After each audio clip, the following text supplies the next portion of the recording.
I had one vision and 3 dreams. The first dream was a very symbolic dream. It was confusing to me, but at the end of it, I thought, okay, God, I think you're telling me to become a Christian, but I need something more clear. Right. And so God gave me a second dream that was far more clear. It was actually a parable right out of the New Testament, and God put me right in the middle of it, and I had never read that section of the Bible before. Wow. So when my friend David heard the dream, he said, have you read this section of the Bible? And I read it, and my eyes went wide, and my heart skipped a beat. Yeah. I said, that's me. And God was telling me, here's where you stand, and here's what you need to do in order to be saved. What parable was it? It was from Luke chapter 13, and it was the parable of the narrow door. And Christ was going through the villages speaking the good news, and the disciples asked him, Lord, are many going to be saved? And he said, make every effort to enter through that narrow door, for many, I tell you, will try, and few will be able. And it talked about a feast inside. In my dream, I was standing at a narrow door, looking at a feast, wanting to come in, afraid that the owner would come and start before I could get in. And that's exactly what the parable was about. And then you had one more. Then I had a third one. If you needed more. People are like, okay, now I have dream envy. Like, give me a dream, God. Okay. Well, the third dream was one where I was in a mosque, and I was on a set of stairs coming up and out of the mosque. And the people around me were actually people that I respected highly in the Islamic society that I was a part of, but they were all sitting below me or behind me, which in that symbolism meant they hadn't quite accessed the truth, or they were not as far along the path of truth as I was. I was on my way out of the mosque. Wow.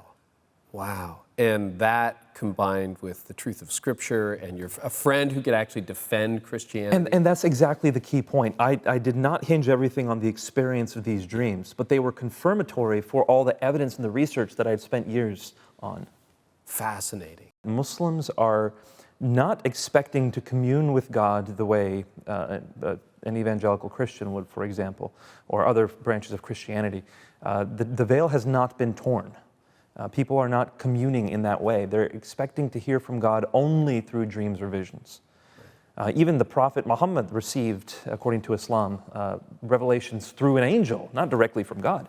So who am I to receive a message from Allah, is how a Muslim would think. But dreams and visions, they are expecting to hear from God. We actually had a special prayer called Salat Istikhara that was designed to ask Allah to give us a dream for guidance.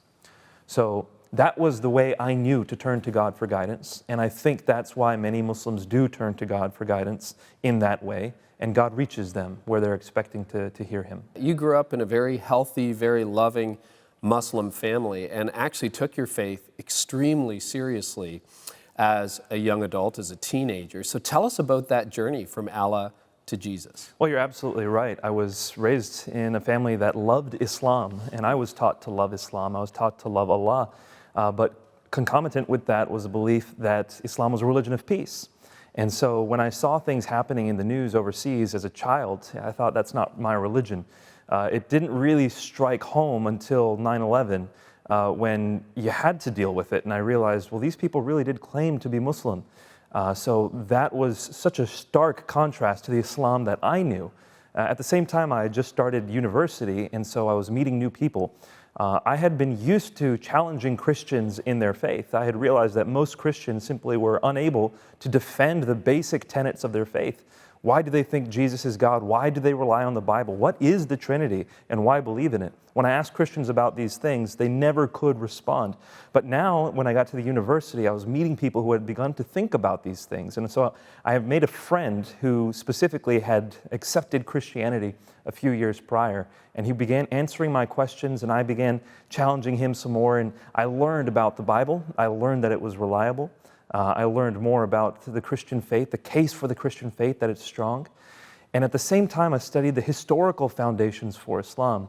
And I realized that the religion that I had been taught, a peaceful religion, one that depended on the truth of Islam, was actually not the historical nature of Islam.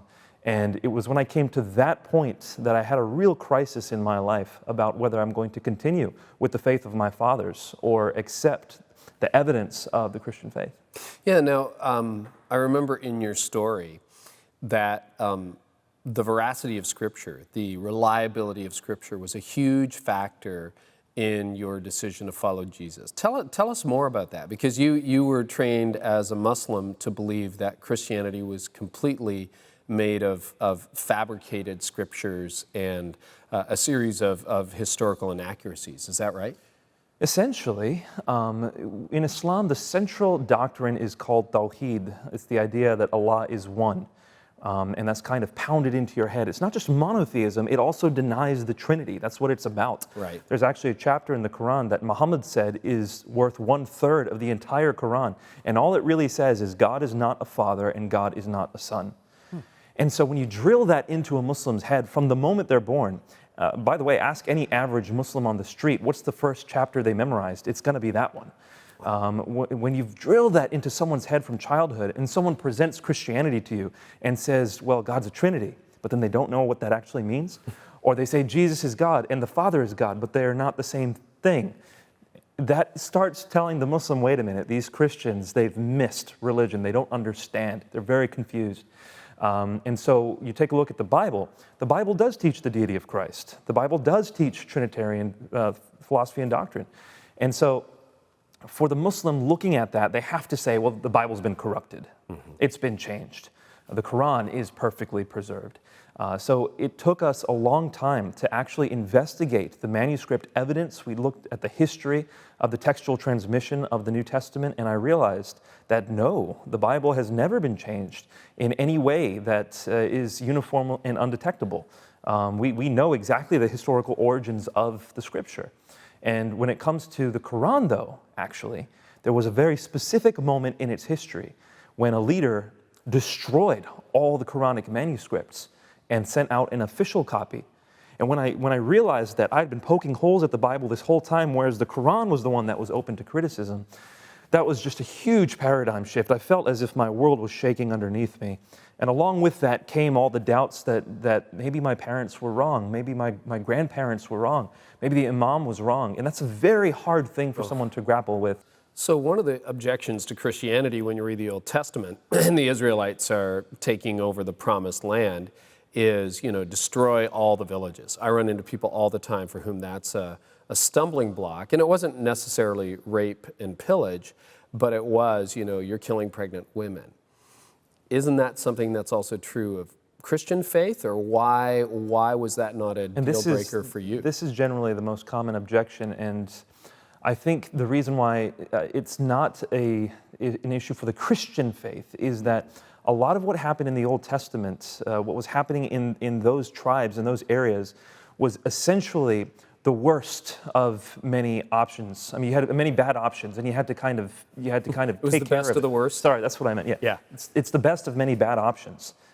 Sin had already infiltrated the area. People were destroying one another. This was not supposed to be the MO of God's people, to go and kill pregnant women. Whereas with Christianity, with the New Testament, we're taught to love even our enemies. We're supposed to lay down our lives for the sake of those who are persecuting us, as Christ died for us. That's the Christian That's MO. not where the story ended. Exactly. In Christianity. And I think you're right. When you look at the historical context of the Old Testament books, it was a pretty debaucherous society.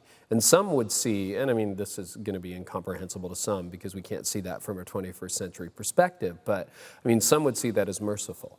Yeah. In a very paradoxical kind of way. And when you get into it, it's very interesting, but that's certainly not supposed to be the paradigm for Christians, whereas Muhammad is the exemplar for all Muslims. So there was no distinction then, but here is another revelation in someone else that says, don't do that. Right. Okay, that's helpful. Well, we just have a couple of minutes left, and this could be like an hour-long conversation very, very easily. And that's why I'm glad you wrote it in a book form and so on. But I know a lot of Christians are having more day-to-day interaction in the West with Muslims, maybe than was common even a generation ago. What's one or two pieces of advice you would have for Christians who are in regular contact with people who follow Islam that can help them in sort of the dialogue or conversation? Yeah, I think it's really hard to figure out how to approach someone you know very little about. Yeah. One thing I would say is do not be shy about your faith. People already assume you're a Christian. If you're white and in the West, people assume you're a Christian. Right. So represent Christ well. Be the one to represent Christ as opposed to others who might be living an immoral life or a debauched life. live a good, solid life. And in that, when you talk to Muslims about Christ, just really see them as people. Ask them what their job is like, what sports teams they like, what issues they're having with their family. Get to know them personally. Whenever you can strike up a relationship, that's the direction to take. Not this shoot and run evangelism, but actually develop a relationship. And in that, treat them as a person. Now, the verses that come to my mind are Matthew 22:37. Love the Lord your God with all your heart, soul, mind, strength, and love your neighbor as yourself. So as you love Jesus, let them see that and love them at the same time. And that will be powerful. Don't shy away from conversations about faith. Really good advice. And what a fascinating story. Our guest today is Nabeel Qureshi. Nabeel, thank you so much for being with us today.